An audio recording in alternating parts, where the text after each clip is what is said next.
नमस्कार, आप देख रहे हैं दिव्य हिमाचल टीवी और मैं हूं आपके साथ पल्लवी शर्मा। दिन भर की बड़ी घटनाओं पर नजर डालते हैं इस न्यूज बुलेटिन में। शुरुआत करते हैं हेडलाइन से।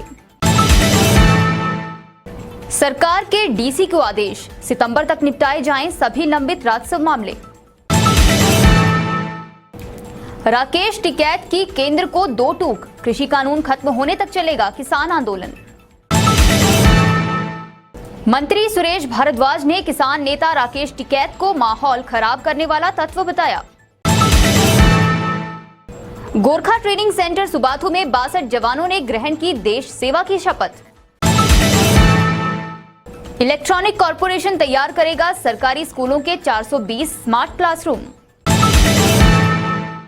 आईजीएमसी ने रचा इतिहास, जागते मरीज के ब्रेन का किया सफल ऑपरेशन। हिमाचल में 30 अगस्त तक येलो अलर्ट, लैंडस्लाइड की आशंका। और अब खबरें विस्तार से। राजस्व विभाग के प्रधान सचिव ओंकार चंद शर्मा ने विभाग की जिम्मेदारी संभालने के साथ ही लंबित पड़े राजस्व मामलों के हजारों केस निपटाने की कवायद शुरू कर दी है। उन्होंने तमाम जिलाधीशों को एक पत्र लिखा है। आइए जानते हैं क्या है नए निर्देश। राजस्व विभाग के प्रधान सचिव ओंकार चंद शर्मा ने विभाग की जिम्मेदारी संभालने के साथ ही लंबित पड़े राजस्व मामलों के हजारों केस निपटाने की कवायद शुरू कर दी है। प्रधान सचिव की ओर से सभी जिलाधीशों को पत्र लिखकर हिदायत दी गई है कि वे अपने अधीन तमाम तहसीलदारों व नायब तहसीलदारों को सभी लंबित मामले निपटाने का टारगेट दें। गौर हो कि 94,902 राजस्व मामले अभी विभिन्न अदालतों में लंबित हैं। प्रदेश में लोगों के डिमार्केशन, जमाबंदी, तकसीम आदि के हजारों मामले हैं जिनका निपटारा नहीं किया गया है। लगभग 2-2 साल से इंतकाल के मसले नहीं सुलझ पाए हैं, जिससे लोगों में रोष है। ऐसे में प्रधान सचिव राजस्व ने सभी जिलाधीशों को पत्र लिखा है। इस पत्र में लिखा गया है कि सितंबर महीने तक ज्यादा से ज्यादा मामले निपटाए जाएं।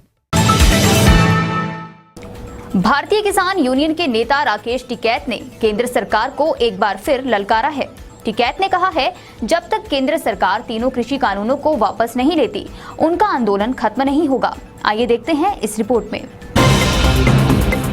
भारतीय किसान यूनियन के नेता राकेश टिकैत ने कहा है कि जब तक केंद्र सरकार तीनों कृषि कानूनों को वापस नहीं लेती, उनका आंदोलन खत्म नहीं होगा।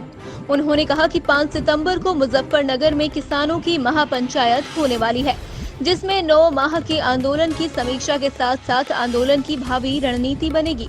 शनिवार को शिमला में राकेश टिकैत ने प्रेस वार्ता की और यहां के किसानों व बागबानों के मुद्दों को भी उठाया।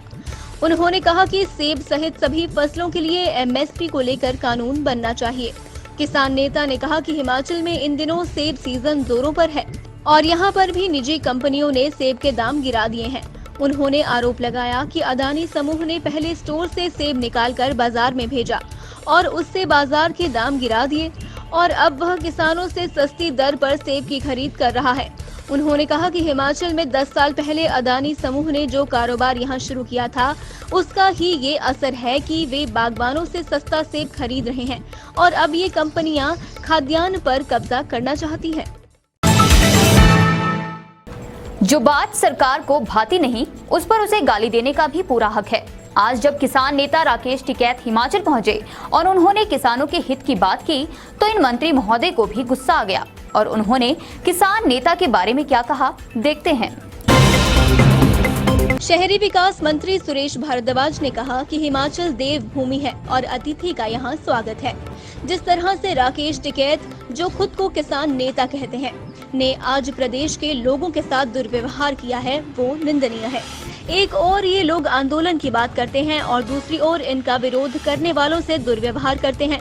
प्रदेश सरकार किसानों बागबानों के साथ है, लेकिन प्रदेश के लोगों के साथ दुर्व्यवहार निंदनीय है।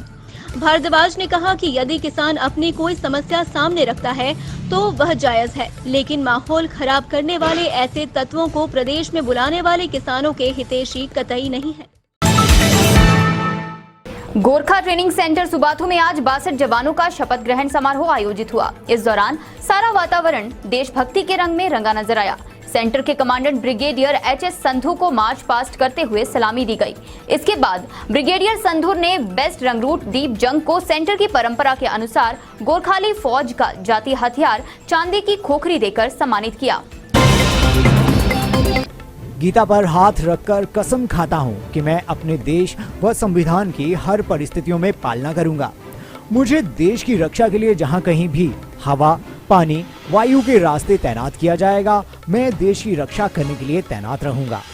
कुछ ऐसे ही शब्दों के साथ सुबाथु में 14 जीटीसी के धर्मगुरु सूबेदार मुनिरेंद्र प्रसाद रतूड़ी ने 147 कोर्स के 62 जवानों को 42 सप्ताह के कठिन प्रशिक्षण हासिल करने के बाद विधिवत रूप से भारतीय सेना में शामिल होने की शपथ दिलाई।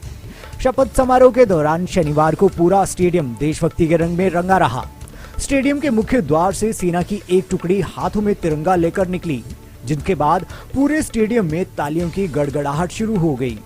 वहां नजारा कुछ ऐसा बन जाता है कि स्टेडियम में बैठे सेना के अधिकारियों सहित जवानों के अभिभावकों व हर भारतीय अपने स्थान से उठकर लहराते हुए तिरंगे को सलामी देता है। सेना की टुकड़ी के साथ सेना के धर्मगुरु ने प्रत्येक जवान को वतन की रक्षा के लिए गीता की शपथ ग्रहण करवाई।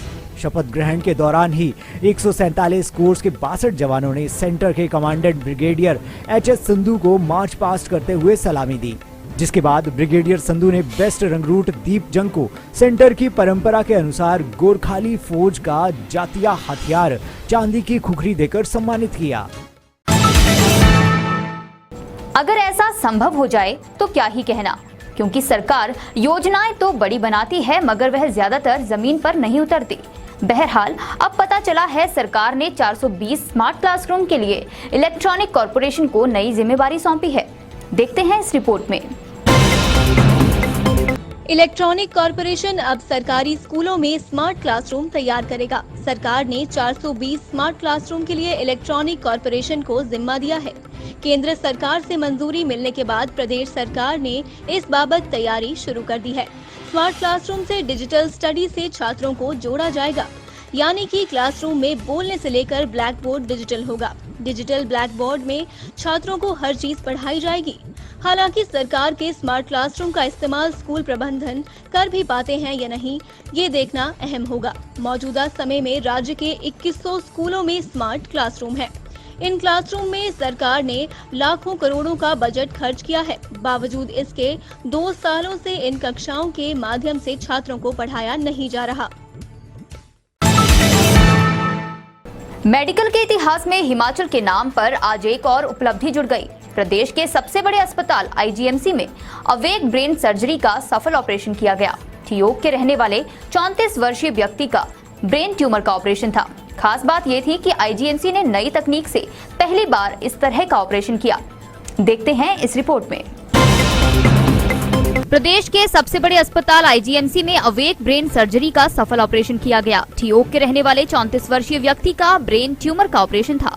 खास बात यह है कि आईजीएमसी ने नई तकनीक से पहली बार इस तरह का ऑपरेशन किया। इस ऑपरेशन के दौरान 7 से 8 डॉक्टरों की टीम मौजूद रही। अस्पताल के एमएस व सीनियर न्यूरोलॉजिस्ट डॉक्टर जनक राज भी इस दौरान मौजूद रहे। डॉक्टर जनक ने बताया, पहली बार नई तकनीक को अपनाते हुए मरीज का जागते हुए ऑपरेशन किया गया, यानी कि पहले मरीज को बेहोश किया गया, उसके बाद ऑपरेशन से ठीक पहले मरीज को होश में लाया गया, उससे बात करते हुए ही ऑपरेशन को सफल बनाया गया। आईजीएमसी की माने तो पहले ऐसे ऑपरेशन के लिए मरीजों को बाहरी राज्यों में ऑपरेशन के लिए जाना पड़ता था, लेकिन पहली बार अब अस्पताल में इस तरह के ब्रेन ट्यूमर के ऑपरेशन की सुविधा दी गई है। आइए जानते हैं मौसम का हालचाल। हिमाचल में आगामी 2 दिनों तक राज्य के कई क्षेत्रों में भारी बारिश की चेतावनी जारी की गई है। मौसम विज्ञान केंद्र की तरफ से प्रदेश में 30 अगस्त तक येलो अलर्ट जारी किया गया है। हालांकि राज्य में मौसम 2 सितंबर तक खराब रहने का पूर्वानुमान है। इस दौरान राज्य में कई जगह भूस्खलन और प्राकृतिक आपदा के खतरे की आशंका जताई गई है। मौसम विज्ञान केंद्र का बुलेटिन बताता है कि 24 घंटों के दौरान ऊना के बंगाणा में सबसे ज्यादा 115 मिलीमीटर बारिश रिकॉर्ड की गई है। वहीं प्रदेश में रिकॉर्ड किए गए तापमान की बात करें तो ऊना में शनिवार को भी 36.3 डिग्री सेल्सियस अधिकतम तापमान दर्ज किया गया है। बिलासपुर में 33, भुंतर में 32.2, हमीरपुर में 31.8, चंबा में 31.5, कांगड़ा में 31.2 और मंडी में 31.8 डिग्री तक पारा रिकॉर्ड हुआ। मौसम विज्ञान केंद्र के निदेशक सुरेंद्र पाल ने बताया कि हिमाचल में आगामी 3 सितंबर तक मौसम खराब रहेगा, लेकिन 30 अगस्त तक राज्य में येलो अलर्ट जारी किया गया है। इसके तहत राज्य के अधिकांश क्षेत्रों में भारी बारिश का पूर्वानुमान है। हिमाचल में आज ये घटनाएं भी रही चर्चा में। नजर डालते हैं चलते चलते में। सोलन के कुनिहार में चालान काटने पर पुलिसकर्मी से उलझे युवक, हाथापाई कर किया गाली गलौज। कोटखाई में खाई में गिरा सेब से लदा ट्रक, 2 की मौत, 2 घायल। आनी में भारी बारिश ने मचाई तबाही, पलेही में सड़क, सेब बागीचों को भारी नुकसान। 27 सितंबर से 1ली से 8वीं कक्षा की परीक्षा।